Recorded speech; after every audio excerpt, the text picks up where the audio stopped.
Look, we're back right here. Another podcast on video. Awesome. That's Yeah, two. we don't. That's 2 in 1 year. That's awesome. It's actually 2 in a row.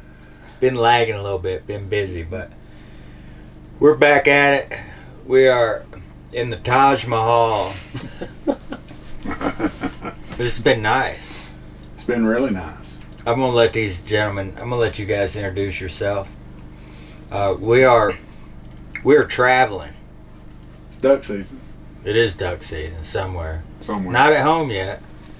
So we had to cheat. We had to go north. We had to go north.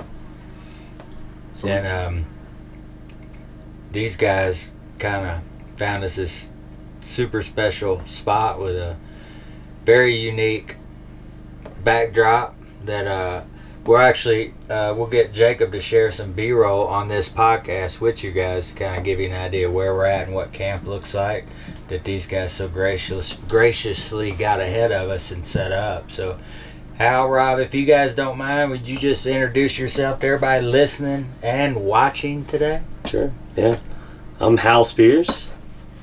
And I'm Rob Grell. And we're here in Colorado. Uh-oh. Okay. You said that, I didn't. You can do a 360 view and see where we're at. Well, we met Hal. I know you communicated with Dennis, and you and I have communicated back and forth. For a while. yeah, I couldn't tell you exactly when we started communicating back and forth, but right. Probably a couple years.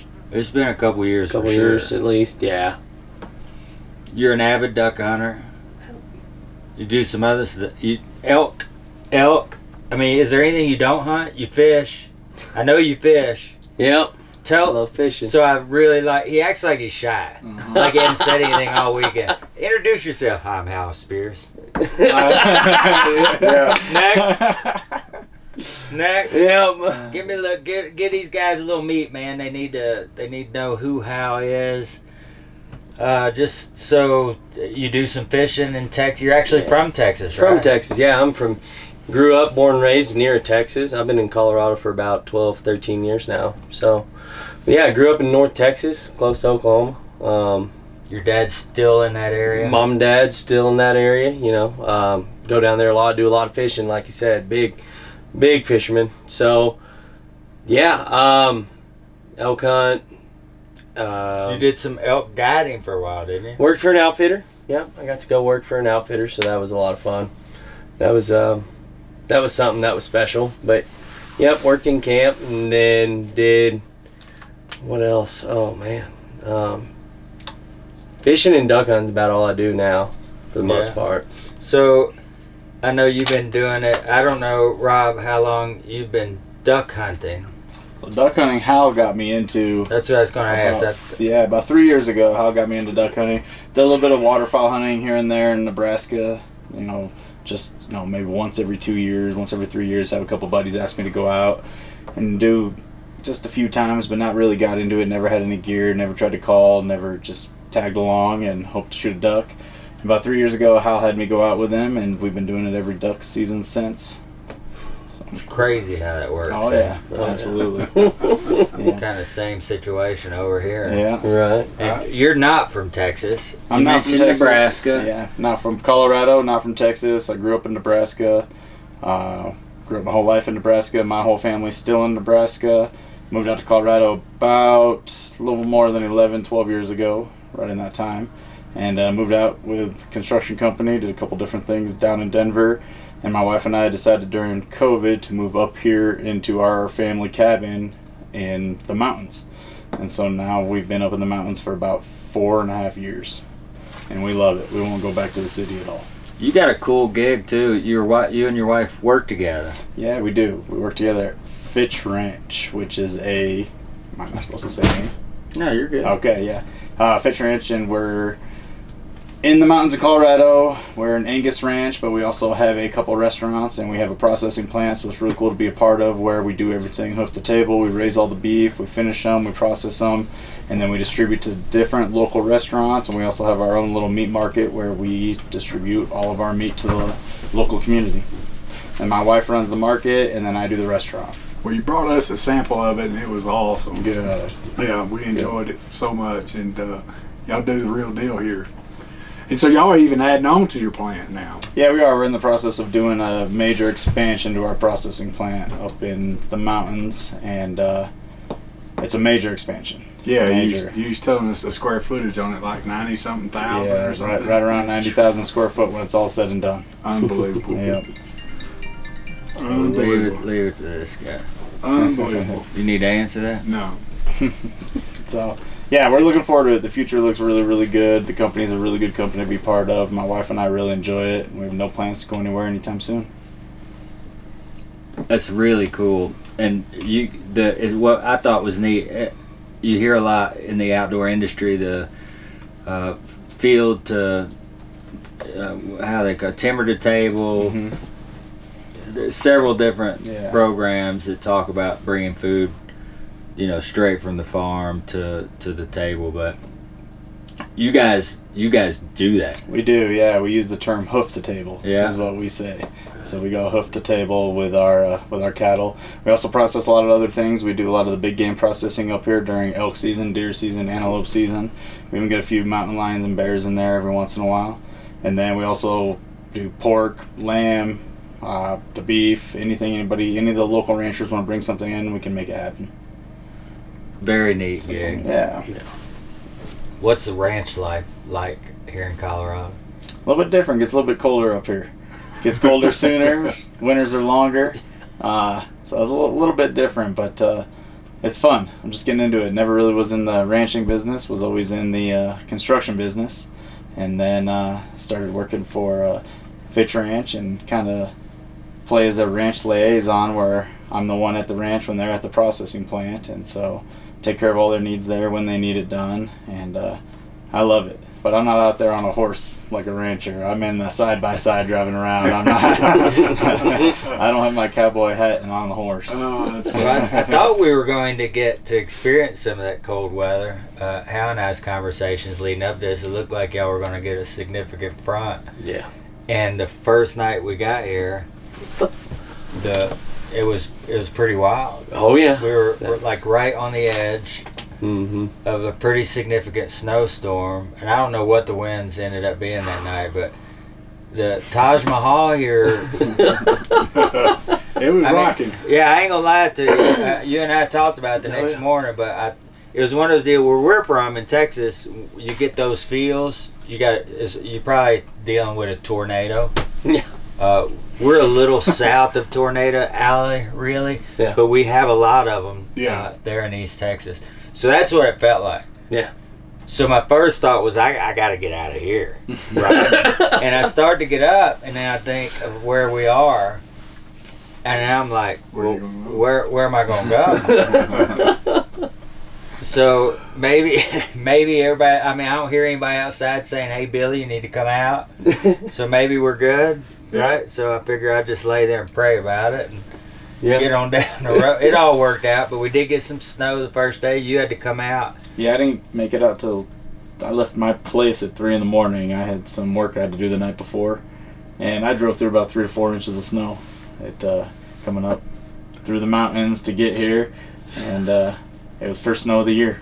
So is this weather right now? What is it out? I know it's not as warm as it feels. Probably it was 27 yesterday morning. Mm-hmm. It's right around 30 today, probably. Yeah. It's got to be 50 something out there now. Probably 57 to 59, I'd say. Is this? Is this normal for this time of year? Hit and miss. Sometimes you could have, there'd be what? You have 2-3 feet on the ground, and it just dumps, gets cold. By this time of year? Yeah, it can, and then a lot of it'll melt off because it'll warm back up, but October's weird. October's weird up here. You can either have a lot of snow, or it can be warm. What was it during opener for us? What was that? It was right before that. It was record breaking. Yeah, so I was elk hunting before we went. Yeah. Before duck hunting. And You had a 5-day elk hunt you came straight here from, Mm-hmm. right? Yeah, 5-day elk hunt, and in those 5 days, it was in the upper 70s every single day, record temperatures. Not good elk hunting weather. And so this 60, 65 feels a little bit warmer than it was last week, or a little bit cooler than last week, a little bit better than last week. So but it's still warm out there. Oh yeah. I mean, we're in t-shirts. Yeah. Yeah, I'm in shorts. Mm-hmm. But it's funny, you stand in the sun and kind of bake a little bit, but you stand in the shade, you can get kind of cold. Yeah. So it's Yeah. kind of crazy. Mm-hmm. Yeah. What did we say the elevation at camp was? Just shy of, right at 9,000 feet. Sounds a little hotter up here. It feels like just the magnification of it. I hadn't been in any significant elevation in quite a while. And I'm not in as good a shape as I have been most of my life right now. And I gotta admit that the first day out, and we didn't have a very long walk or anything like that, but I could feel it. I could really tell a difference. Just kind of a little, you just tell it was a little different. Yeah, I wasn't like, maybe I didn't feel like I could catch a whole breath, you know what I mean? Yeah. Yeah, it feels like you get winded. You get winded real easy, and Yeah, it's just right. like, you're like, it happens. But after 3 days, that's what we were talking about on the way out. After 3 days, I feel like I'm sure I'm not the same page you guys are. I don't know that I'd be chasing any elk for 5 days next week. But we made a more significant walk today. Yes. And I didn't have any issues with it. But so, what was it? You say you did a little hunting. How is it that you got him to hunt a little more? Well, I just had hernia surgery. I was going stir crazy in the house. I can't, after surgeries, I get wound up. I'm ready to leave. And I had just gotten my dog. And I told him, I said, I'll blow on a call. And I said, I'll work my dog. I was like, I want to get her out. I need to get out of the house. I was like, you want to go duck hunting? He was like, yeah. So we went out here and we came out, and was that the first time? That was the first time. I think, yeah, it was the first time. And yeah, because I was going stir crazy in the house. I wanted to get my dog Saoirse out, and I wanted to take him anyways. I mean, we'd begun a good friendship, but ever since like duck hunting, I feel like, we're best friends. It's just how it is. It's so what is it that? So Hal gets you out, makes you come carry all the stuff. He didn't mention that. He had just had surgery, so I'm making 3 trips back and forth, getting the ground blinds, getting the dog blinds, getting the decoys, getting everything back and forth, and then we sit down and he calls in some ducks. Boom, boom, boom. All the ducks flew away. That was the very first hunt that we did with him. A little different than upland hunting. Yeah, a little bit different. So I grew up doing upland hunting. So a lot of pheasant hunting myself, never really got into waterfowl. And so it was a little bit of change, but it was good. I wanted to get back out there, do some more of it, which I did. Went out a couple times by myself, went out with Hal as much as I could.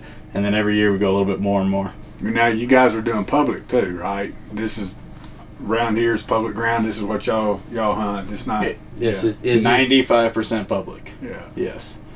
Yep. We had day 1 wasn't too bad. Day 2 we had a little pressure on us.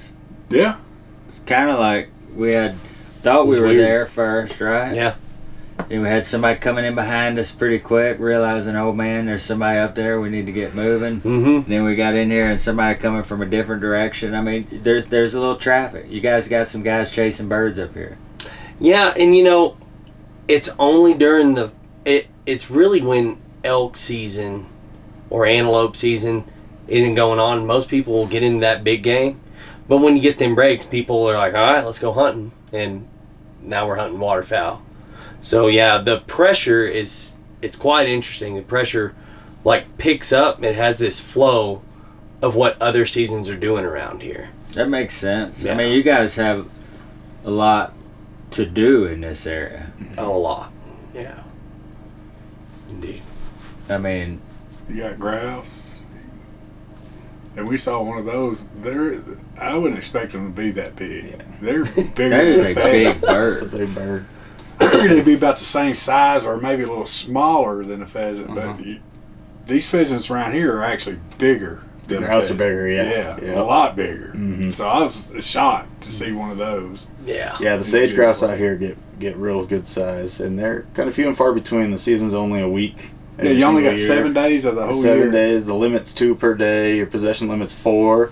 So, and then it's the dusky grouse is going to be about half that size, and then that season goes all big game season. That goes till Right. December, so January, something like that. Then antelope season's how long here? Don't get me lying on that. What is it, about 2? I'm Is not it familiar about- with the I antelope think- season. See yet. plenty of those things everywhere. Oh, yeah. This is trophy unit. Yeah, Yeah, this is a we trophy saw a unit. few of them. Oh, yeah. Saw the little hooks on the back. Mhm. Yeah, we got some pictures of one or two of them. Yeah. When we went down scouting that other public piece the other day that we ended up on. How many would you say we ran into back there 60 to 80 in one group? in one group. Antelope? Yeah, it was Yeah. most of us seen together at I've one never time. seen one that Yeah, big. it was- Even that's I awesome. mean, We sat there and just watched them. Oh, it's so great. Yeah. I mean, I thought I was in Africa or something, man. It's, Yeah. It's crazy. Old speedy goats. Yeah. So the elk around here too is plentiful. I mean, good herds. Yeah, this is also this is a trophy unit. This is a sought after unit, Yeah. kind of, ain't it? Yeah. I think so. I'm not quite sure. So On this unit, I hunted a different unit for elk, but in Colorado in general, it's always been good. They've always had a lot of over-the-counter, bring a lot of out-of-staters in, which is good. Helps out all the local communities, but we've suffered from a few fires, suffered from some Seen winter that. kill. We had the wolf reintroduction, Wolves. so there's a lot of factors that have kind of affected it, and I didn't get an elk this year, so I'm going to attribute it to that because there's not as many elk out here. Well, that the fire that Hal took, we drove through. And he showed me how many acres, and I mean, it's I couldn't even put a number on it. It's miles and miles. what'd you say? 24? 110,000 acres. Yeah, over how many miles did it travel? You know, I'm not sure the mileage that it traveled. I got you. Yeah, I'm not sure the mile. I just know that it went from 4,000 acres to 110,000 acres very, very quick. With In a matter of how really many- strong winds. like 4 days. Like a day and a half. Was it a day and a half? Yeah. My time scale's off then. And that was 4 years ago. I was 2020. Yep. Yep. 4 years. October 2020. Well, it did a lot of destruction. Mm-hmm. Unbelievable. So that affected the herd. You feel like, and this I do, yeah. What about in the those wolf? units? Yeah. the wolf, when they brought the wolves in, do you think that's also affected them, or do you think it's really putting the I don't- hamper on it? I don't know how much it is yet. We're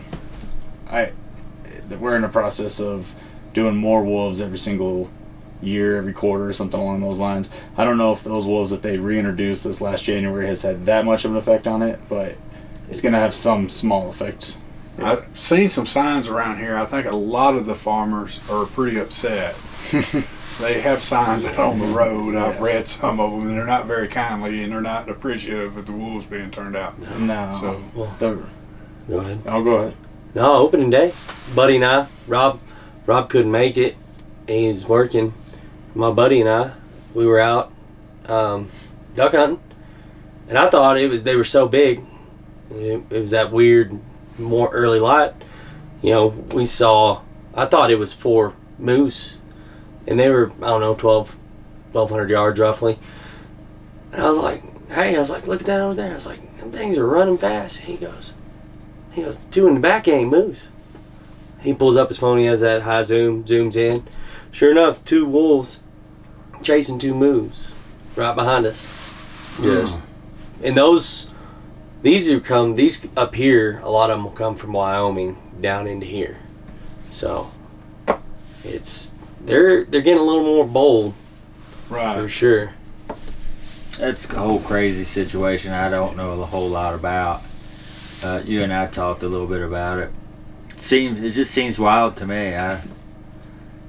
Especially as much cattle and ranching going on here. Why anybody would want?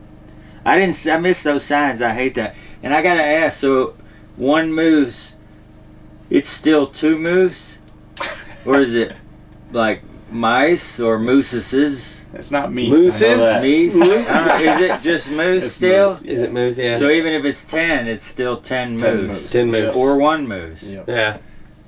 It's good to know. You learned something today, didn't you? You're welcome. See, it'd have went right by, and you'd have been trying to figure that out next week. Now, how long is moose season, and how hard is that draw only, and how hard is that to get a draw? That is draw only, and that is extremely hard to get draw. It's a once in a lifetime tag. So once you draw it, you're done. Yeah. It's Pretty much, Never, yeah. you could never put in for it again. There's some certain circumstances, but for the most part, yeah, once in a lifetime.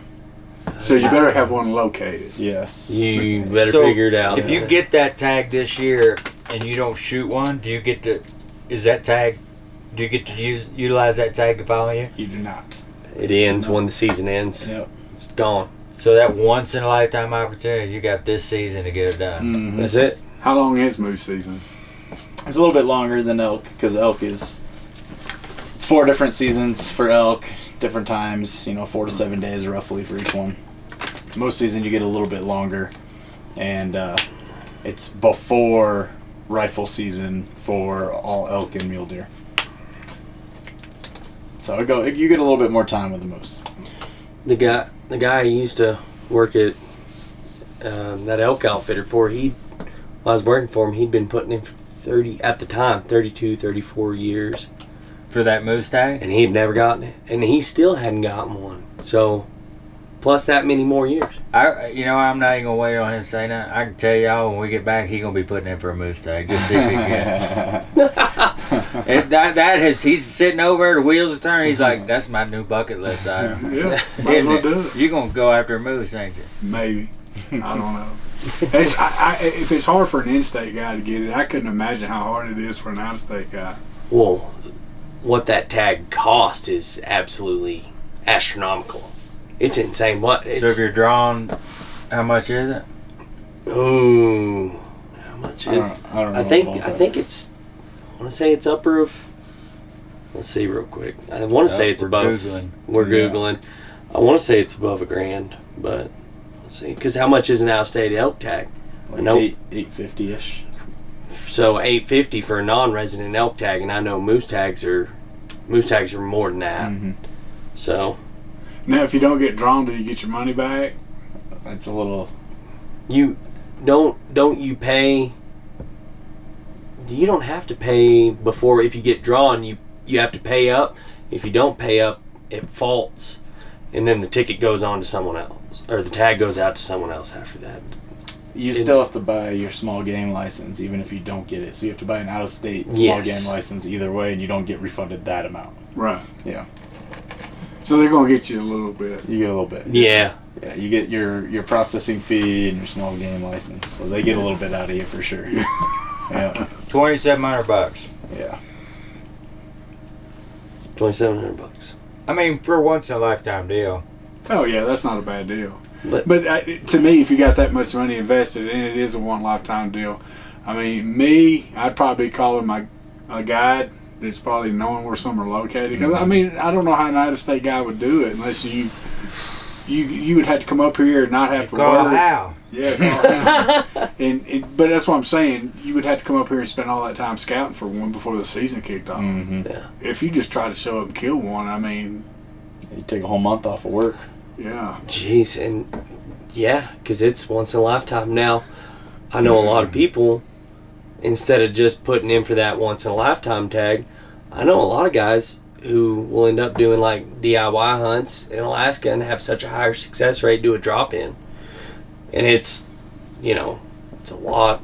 I mean, it's more money. Obviously, you got to get to Alaska, you got to fly the gun, if you get one, you fly the meat, whatever, hire you someone to drop in, but you don't have to wait around for 30-some years to maybe get into it. Right. Well, how's the duck hunting around here? Yeah. Before we get it, thank you. We're gonna use this podcast. If you guys are watching this, remember last season we started the rewinds. Dennis had that great idea. Did we just come in and do an episode after an episode where we kind of sit down and talk about?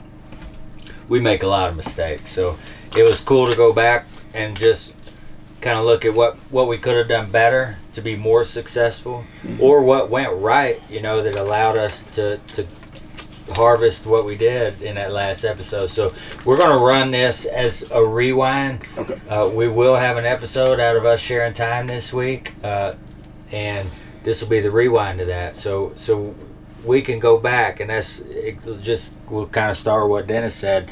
Let's talk about, you guys opened 14th or something like that?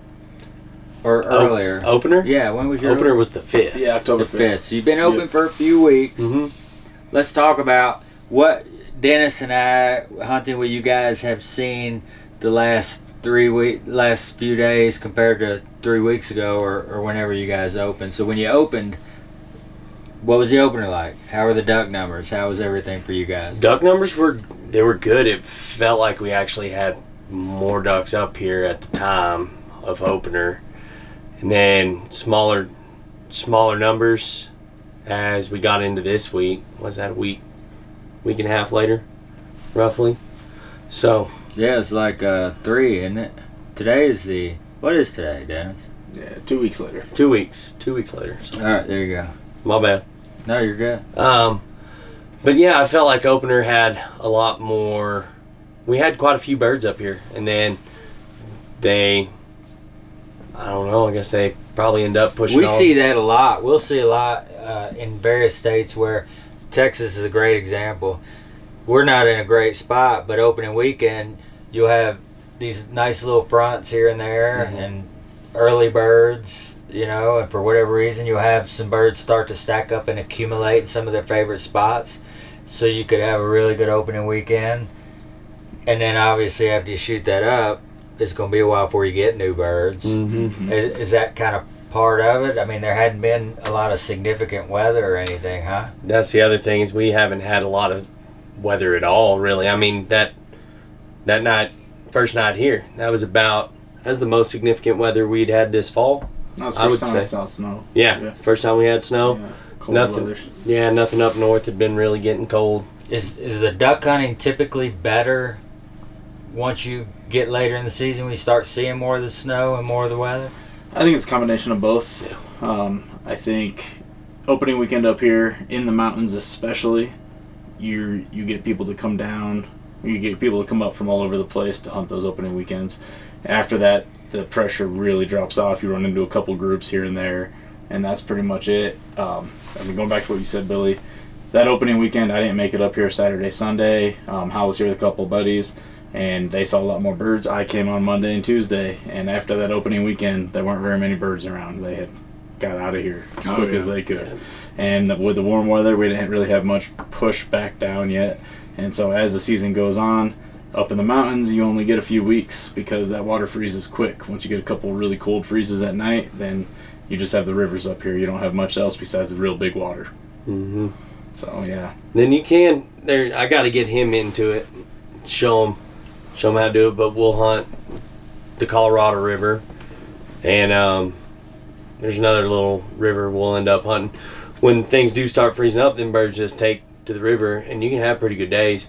But I mean, you got to think them ponds and lakes are already starting to freeze. It's cold. Like, it gets cold enough where you ain't bringing the dog. Your season here goes all the way through January? January.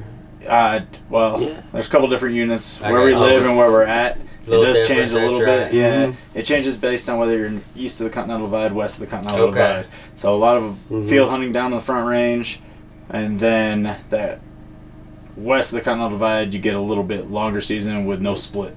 All right, so rewinding our time here now, compared to the opening in the last couple weeks, what do you think about the last few days? Duck numbers, what you seen? Man, duck numbers were probably, I would say, lower. We were on the lower end of things. And yeah, I think opener we had more birds and had more people to push them around too, right? More people to more push.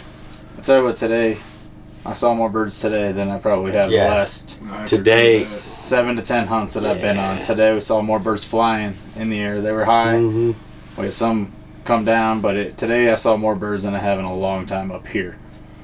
Yeah, Well, today was good. we hunted Friday. Was it Friday was the Yep. first day. Yep. And we didn't really, we had communicated but didn't have a spot. We were wanting to scout, Yeah. kind of do that work with you guys and figure out what we wanted to do, where we wanted to go.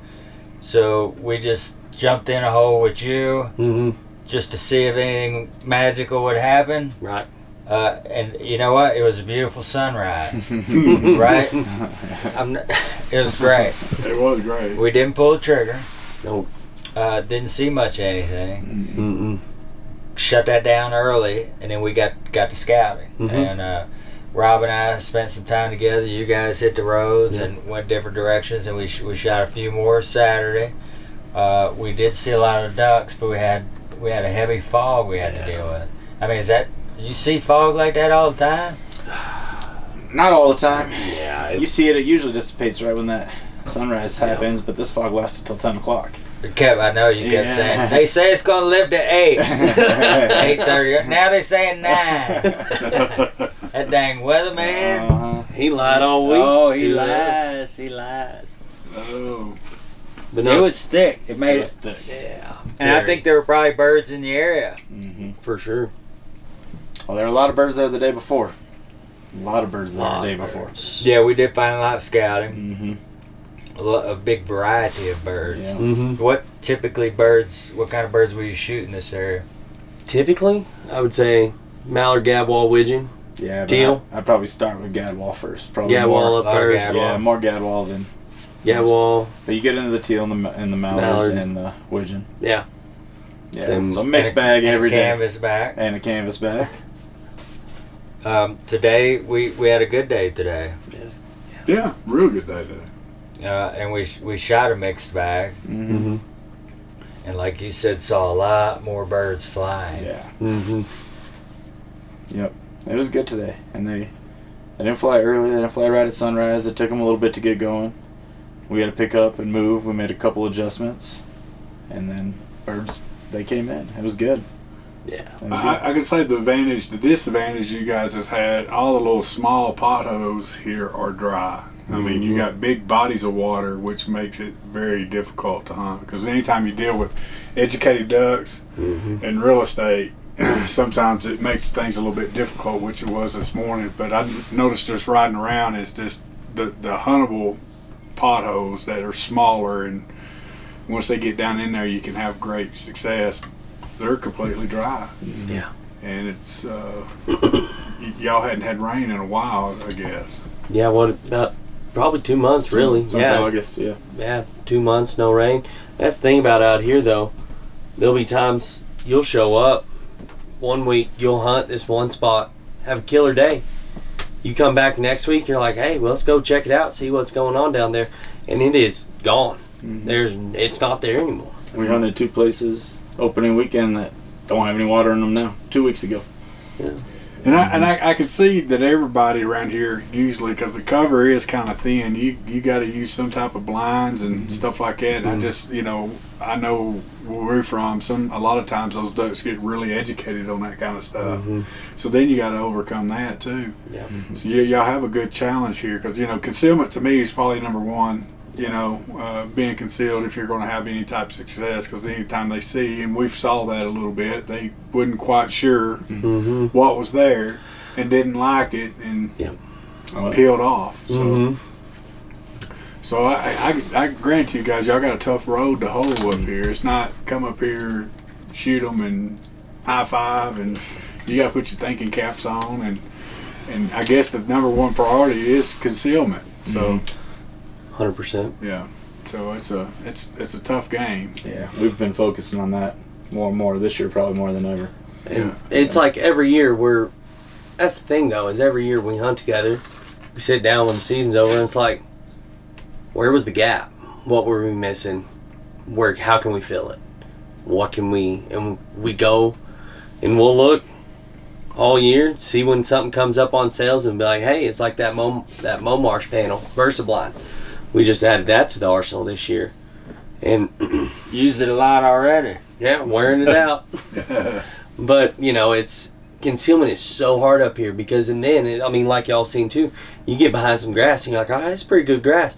You move around just a little bit and that grass is gone, and then your concealment's gone. Yeah. It is tough up here. And thing too, just like this morning, they didn't like what they saw. They went and landed right out in the middle, and there's nothing you can do about it. Or they can land way at the other side. So that's why I like confinement, concealment, and confinement. And what I mean by confinement is they got very little real estate to land in. And how bad do you want in here? Right. And so it just, it increases the opportunity for success when you have those two combinations. But, in y'all's situation right now, this year, it's very limited what you've got. So it's going to be tough hunting all year, in my opinion, for you guys. In 100%, yeah. Well, we've watched several of these ponds, tanks, whatever you want to call them, in this general area just over the last 4 days.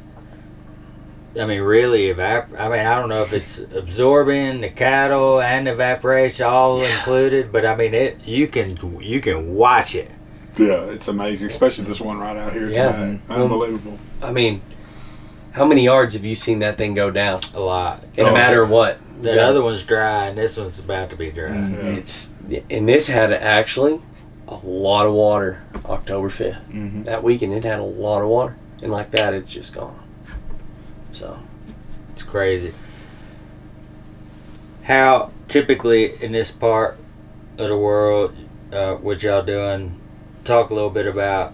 I mean, in all honesty, you guys hunt a lot like we do. Something we paid attention to, and Dennis talks a lot about, is when we travel, you get to see how guys do it differently. I've been really, I wouldn't say shocked, but it's been cool. Even though we're in a totally different part of the country, in a different setting, we hunt very similar as to how we would hunt beaver ponds in East Texas. Right. Except we got more cover around the beaver pond. We do. That's a good point. And to me, I'm a short guy, but it's like I ain't short enough to get down that sagebrush. get on your belly. And when you're dealing with this much real estate too, and a great scenario as this is just thinking back is ducks want to be, even though you got a lot of real estate, they like to be on that one side. They got one spot that they really like to be at. And then if the wind direction is not right, and it doesn't line up with the hide, it just like this morning, it just makes it more difficult, really. And that's why we had to make the adjustment, because the wind was blowing one direction, the ducks were sitting in a totally opposite end of where we wanted them to be. So we started out trying to say, okay, maybe they're going to come here to this spot, but they ended up still wanting to be in their spot, and that's why we had to make the move. But you never know, and so that to me is a big time element. So like where we're from, we hunt beaver ponds. We might have to make those same adjustments, but most of the time the hide is still there. But here it's another strategy to figuring that hide out. And fortunately we had hide on the other side. But if we had to move the blind and everything, and that long of a walk, it would have been pretty tough this morning. Oh yeah. So. Are you getting a bicycle when you get home? No, I'm out on that. And y'all will see that. That's something that was new. That was new for us. Oh yeah. Y'all had the e-bikes ready to roll. Oh yeah. I've been hiding from the e-bikes. What'd you call them first day? Mallard. Yeah, we beat a Mallard militia bike gang. Right. Hey, he wasn't scared of it though. I figured out Rob. He liked a little adventure. So we had, and I don't know how much of this we'll share in the video, but just so you guys watching will know, we need a hole runner, right? And so Hal gets the spot and gets him to pin, but Rob has never really been to this spot. So even though you got the pin, you don't really know how to get there. And if you're in a boat and you can go straight shot anywhere and just go around trees, that's one thing. But when you're dealing with some fences and some cricks and some other things, and then Rob, by the way, you're going to be riding the e-bike with all the mojos and your little basket on back. I mean, it was really fun to watch. But for us, it was a mile walk in, a mile walk out. It was over a mile. Yeah, it was an easy walk, but it was still, pretty good jump there. Good weighing waders, sagebrush the whole way too, so it ain't necessarily the easiest walking stuff. Well, I'm a fan of the e-bike because it did take a lot of load off of us. I mean, off of us. Yeah, but it might not have been for Rob. It wasn't as bad as it probably looked. There's a lot of weight on it though. It was pretty tough to balance it through that sagebrush. Almost lost it on the way back quite a few times. Yeah. It gets a little squirrely. Yeah, being somewhere in the dark that you've never been before on an e-bike that you've only ridden once, was a new experience for me too. I love everything about it. We always trying to come up with new things and new way. What can we do to make sure we get to this spot? What, and we've come up with dragging and taking the old deer push carts. I mean, we've tried all kind of things to get there as efficiently as we could, and it's really cool to come here and get to share this experience and see you guys doing the same thing up here. So y'all sharing this time together over the last few years, and even though you're across the country, what are some of your favorite things about duck hunting? Mine is just, birds are always the bonus. It's the company I keep. It's the company I get to keep and the people I spend that time with. It's just the most core memories you'll ever get. I love working my dog. I love being with my friends. You just can't beat it. And there's not really any other hunting. You can stand there and just cut up and have the best time of your life.